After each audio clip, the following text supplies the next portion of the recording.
Başlayasmanna. Bir-birinin gyzykly, gyska, hayran aldırıcı faktlar we sebäpleri. Ýerden oýananymyzda uykudan açylmak üçin kow içmek ýerine almaýsak, almada tebiga şeker bolanlygy üçin, almadaky fruktoza gan şekerini tiz ýagdaýda ýokarlandyryp, energiýamyzy artdyryp bizi uykudan açyp biler. Bugüne çelli ada taryha geçen iň uzun insan Robert Wadlow. Ol 1918-nji ýylda doglan. Ol 13 ýaşynda wagty 2 metr 23 santimetr boyu bilen dünýäniň iň uzun çağasy adyna eýe bolýar. Ol 22 ýaşynda, ýani 1940-njy ýylda 2 metr 72 santimetr bilen dünýäniň iň uzun insan adyna eýe bolup, bir ýokoşma kesel bilen aradan çykýar. Araňyzda Beethoven tanaýanlar bardyr elbetde. Eger tanamaýanlar bar bolsa, kommentariýada belli. Tanayanlar size Beethoven'in kısaca da olsa tanadarlar. Beethoven saz çalmağa, yani saz yazmağa başlayacak wagty kellesini soğuk soğuyuyor eken. Näçe?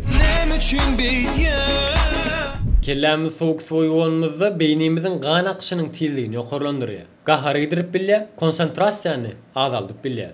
Mähriban ýoldaşlar, bu görnüşdäki videolaryň dowamy üçin like basmagy unutmaň. Has uzun görnüşdäki videolar üçin bolsa, Aman Hükümü YouTube kanalyma a'da bolmagy unutmaň.